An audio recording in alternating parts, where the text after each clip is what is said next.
Hey everyone, how are you doing? I feel like I need to start doing this proper introduction on my YouTube channel like all the YouTubers do. So, hi, my name is Elisa and you're watching my channel, my videos, oh my gosh. And I'm the owner of this channel. So yeah, I draw pictures, I talk, we having fun here. Join us if you want. If you don't, then don't. That was the lamest introduction ever. Anyway, I really want to make more videos just because I actually enjoy making them. But at this point, it takes so much time for filming, editing, writing script, and whatnot that I just can't commit to regular schedule. So let's just agree on that I'll try my best and won't feel guilty over not being proper YouTube artist, okay? It doesn't mean that I'm ditching YouTube altogether, so don't freak out. By the way, I'm so happy to see all your responses and support. I've met lots of good people through YouTube, and I just wish I started it a little bit earlier, it's been a great experience. Okay, I'm so sorry for starting this video so weird. It has nothing to do with the actual topic I'd like to discuss today, and completely unrelated to what I'm drawing right now. I drew this picture about 2 weeks ago, if I'm not wrong. I wanted to make some new witchy art for a Halloween market that I was attending, and literally finished it the night before it. And I'm glad I did. It turned out pretty cute and was very popular with customers. But for some reason I had trouble figuring out colors this time. I usually don't have these kind of problems, but it's all for the best since I actually made myself to do some color thumbnails for once and figure it out. So in the beginning you may notice that I've added couple drops of water to dilute the ink. It feels too dark for me as it is, plus since it's acrylic ink, it gets pretty thick really quickly, so water actually helps it to be more flowy. I'm pretty sure it's not an actual word, but you know what I mean, right? Another reason I'm inking in lighter color is that when I go over with watercolor later, it will still give a shape to all the objects, but will not let them stand out too much, and it's important if you draw a character in some environment, for example. You can later go over with ink again after you finish coloring to make your main object or person stand out a bit more, but you don't want to overwhelm viewer with everything on the picture, so let objects on background be less bright and even more desaturated. But I still feel like I draw too many details, so a good step for me to improve would be not outlining everything on background and just doing watercolor washes plus simple coloring to objects. A good example of that technique is actually Studio Ghibli movies or their other works. I don't know, do they do just illustrations? Huh, never thought about that. Anyway, especially you can see that in older movies. You can notice that they did backgrounds in watercolor, but all the characters are in digital. But it still looks perfect. I don't know right now how else to explain, but that's the effect I'd love to achieve in my works eventually. And right now I'm enjoying inking too much to not outline everything possible. So here you can see me trying to figure out color scheme for this picture.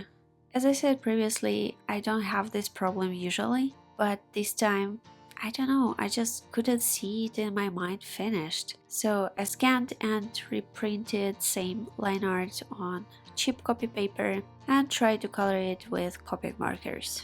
I know it sounds like such a waste, but I have tons of Copics that I don't use for drawing, so might as well just use them for sketching or color study, I don't just want to let them dry. You know what's my problem? I rarely think out of the box if it comes to coloring, so initially I went with green to color plants, and had to stop myself halfway. I wanted to try something a bit different this time and didn't want to make another earth tone picture like my greenhouse one, for example. So blue, pink and purple was my next choice. Sadly, it still didn't feel right, so I had to take a break and step away from drawing. I like to do this when I feel lost during painting, just to clear my mind, do some admin work, for example, reply emails, wash dishes, do something less creative. After a break, I looked at my color swatches and this time I really liked it. And even if it won't turn out the way I wanted, what's the worst thing that can happen? I feel like overall I've learned how to not take your work too seriously. I will not cry if I will need to redraw some picture again, even if I already spent like 10 hours on it. And while you're watching me coloring, I don't think there's gonna be anything particular in you. I wanted to talk to you about something that was bothering me for a while now. I've even tweeted about it briefly on my Twitter, but I think I want to talk about it a little bit more in depth. So, you have a friend. No, this is a bad start. Yeah, there's no way around. Anyway, you have a friend, and it's an artist friend. And they are very, very good at drawing. They are, as people call them, talented, in quotation mark, because I don't believe in talent, you all know that, so let's not dig in there. Anyway, they're very good at drawing. But for the longest time, it feels like they got stuck and draw the same subject over and over again for a year, 2, 3, and you love them and you support whatever they do. But you start wondering, is it really it? Is it all what they're capable of? And you want to push them gently out of this state, but don't want to hurt their feelings, and you don't want to make them feel insecure and, question their skills. Like, that's not the point. The point is that you already know how good they are, and you totally will support them no matter what they do. But seeing the same thing over and over again is kind of boring. Even if they say they're working on new techniques or trying new tools, all you see is, for example, portrait of a girl. Different day, different hairstyle, different splashes on the background, but still, it's a portrait of a girl. Now, you probably start thinking like, oh no, she totally talks about me. And no, I'm probably not talking about you. But that's a good thing you thought so. Sometimes we all need to hear that from someone else.